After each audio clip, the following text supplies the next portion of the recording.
everybody, and welcome back to Welcome Grove Homestead. It's been a little crazy around here. We actually just had a big event at our house last night with our local homesteading group. So we've been like super busy getting ready for that, and now that it's passed, we're kind of getting back to normal life. And we need to get our hay into our barns because it's supposed to rain today. So David's been scrambling, trying to get it moved. So we're putting pallets under the hay bales because of all the moisture here. In the winter, moisture will actually come up from the ground and can spoil your hay even that way, even if it's in the barn. So you've got to put pallets under it to help keep it dry, and it'll last through the winter. So now we are kind of doing this thing where you have to put some hay on a pallet, stack it up, do all that, put the next layer of pallets down, because if you put all your pallets down, you're going to run over your pallets with the tractor and you'll kill your pallets.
Well, it got a little hairy there for a minute when it started raining.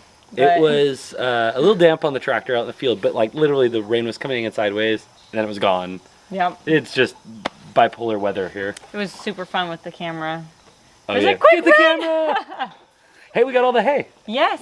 Hay. Hey. Hey there. We got all the hay out of the field into covered barns now, except for like the old rotten hay that is from our first cutting, which is very sad and very tragic. Yeah. But for those of you keeping track at home, in the first cutting we got earlier this year, we got 126 bales. The second cutting we got 97 total bales. So not too bad for a second cutting. Yeah, it was like 2 months later, 3 months later. Yeah. And so that grass grows really quick. I'm thinking next year will be a little different because we're actually going to plant some fresh seed, grass seed. Try to kill some broadleaf stuff that's growing in the fields, just make it a little bit cleaner hay and improve our quality a little. Don't know how that's going to handle the quantity. We'll find out. But a higher quality hay will be better for our animals. It'll be better for sale. Yeah. It's going to be better overall to have a higher quality. Yeah. Last night we had all of our homestead homies come over. We had like 60 something people at the house. Yes. And the kids were just going nuts, climbing all over the hay bales in the garage or in the barn. Poor David. And I'm sitting there going, no, don't take it apart. I literally been there, guys, I know this is a whole lot of fun to climb on this, but please don't destroy these bales. This is how we help make this farm a little bit profitable. And by profitable, I do not actually mean making money, because we're not doing that yet. No, not yet. But it is how we avoid having to buy food.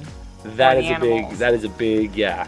Well, okay, so we've been talking about hay math a little bit.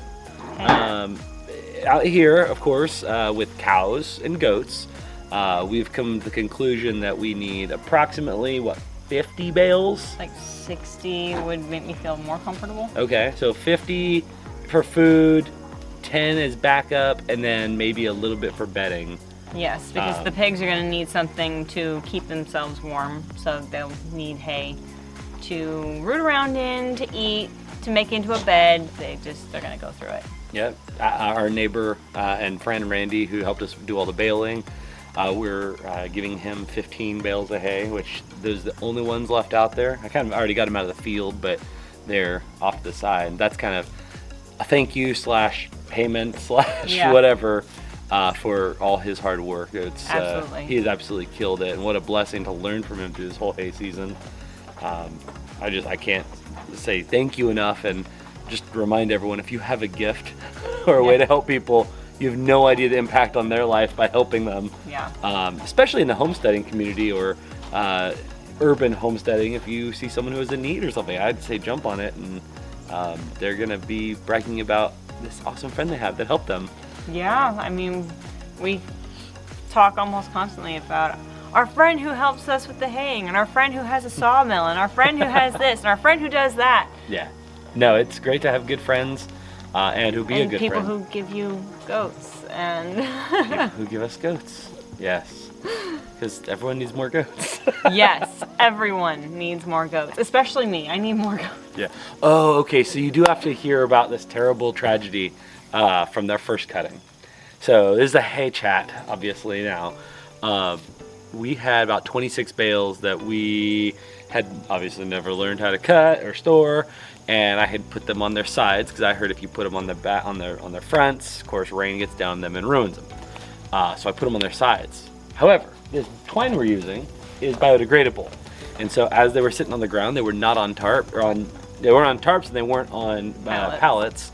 Those strings all did their biodegrading thing and broke, and the bottom kind of rotted out of a bunch of the bales, and so probably about 26-ish, maybe a little less, bales are almost unusable. There's usable parts in it. I'm gonna do what I can to salvage it. Yeah. But it's tragic because that was lots of hay that could have been fed to friends' cows, which was the goal. But now it's like, now what am I gonna do with 26 half-rotted bales? So we'll see. That's the next task for the day. That's your bedding. Yeah. Well, that might end up just being the bedding. That's right. The usable parts. You don't put rotten hay in there because you don't want them to accidentally eat it because rotten hay can give them listeriosis. And that's bad. Very bad. It will kill them. But we do have a couple of other updates of things that we have done while we were in the middle of all of our crazy get ready for the event phase. So it's like the camera didn't come out while we were doing them, but we moved our big turkeys. Yeah. And we built another turkey hut. And David put all these beautiful hay bales in here. And the goats think it's wonderful. They are going to town. We're going to have to solve this issue relatively quickly because while it's convenient to let them snack on it through the fence, they could actually destabilize the bale that's holding up that bale, and then it tips and then that falls in there, and it's not a good day when an 800-pound bale falls on one of your goats. So we'll have to solve that, but for now they can snack on it. So I did come up with a great joke about bacteria, but I don't want to spread it around. Wow. Bad, David. Hello, turkey lurkeys. Don't you look fabulous? They got a nice space upgrade. We got another one of these prefab little mobile coops. Not mobile. They're not technically mobile, but it's lightweight enough that we can make it mobile. But they really needed a spatial upgrade so we can move the little guys into their old pen. Everybody gets more room. Aren't you beautiful? Oh, and guys, I found a way to make them gobble. So guys, one thing that I have learned, in the previous 30 seconds, so this guy's snood was just this little bump on his head a few minutes ago, but apparently this is retractable. So he's been extending it, and then it retracts back up. I'm sure once it gets to a certain size, look, see, there it goes, he's shrinking it up. So weird. I didn't know they could do that. Did not know that was a thing. Because I'm sure once they get to a certain size, that thing's not coming back up. Crazy. Learning more about turkeys every day. And they're kind of cool. I dig them. So consequently, because of the big guys moving, the little guys got their upgrade. Hey, turkeys. He's like, ooh, what's this? Whoa. First time they've ever roosted. That's exciting. That's really cool. Caleb is in there hanging out with his turkeys. They cluster around him. He pets the boys on their heads.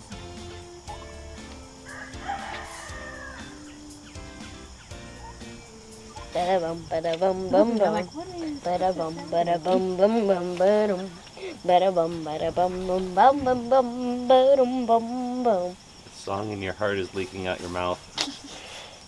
Is that one of your babies? Yep.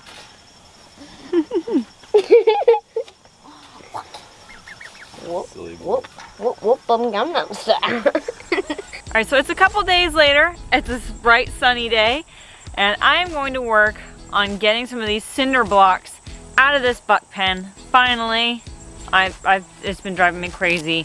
Ever since we had to put them in here, they've been posing a potential injury risk for the goats that are in here. We've been very fortunate so far, but I really don't want to tempt fate.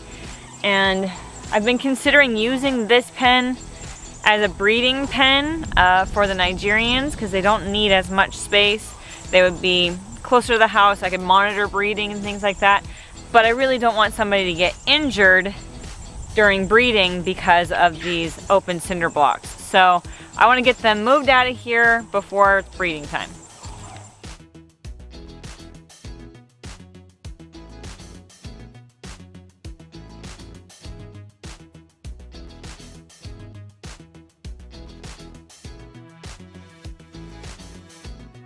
Okay guys, so something happened during filming and I actually don't have sound for the rest of this video, but I still wanted to show you guys some of the progress that we made. Here in this video, I'm giving you a frame of reference on where we're standing. We're next to the barn, and you can see this, this row where these bricks were actually kind of embedded into the side of the hill. As the hill pushed and started collapsing the wall of whatever the structure was that used to be here, and we were really busting it, getting a lot of those moved out. This entire row of bricks is kind of semi-buried, so we're considering possibly just covering those up rather than having to dig down, get all those out, and then having to fill in the channel after the fact.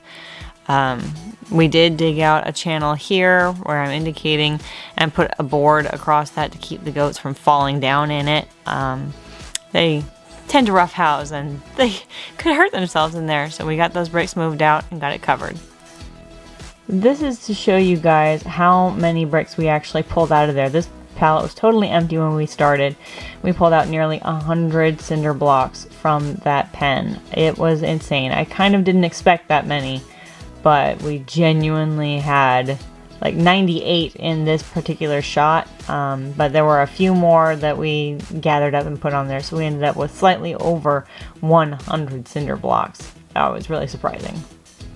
Well guys, I had a rather great closing to this video filmed, but now that I have no sound on it, y'all get editing Amanda in her pajamas instead. Anyway, thank you so much for joining us on this video. It's really exciting to get those cinder blocks out, to get the hay put up, and now that we've got rain coming that is still a spinoff from Hurricane Ian coming our way, so we're trying to get ready for that. We've had a lot of wind, therefore the camera not really going out, and so we've been working really hard. We've got a lot of things that are developing that are so exciting, and I really can't wait to tell you guys, but I'm gonna, because it's so much more fun to show you when it happens. So it's gonna be great. Thank you so much for joining us on this one. As always, this is your country nerd with a goat herd, saying that you can grow where you're planted.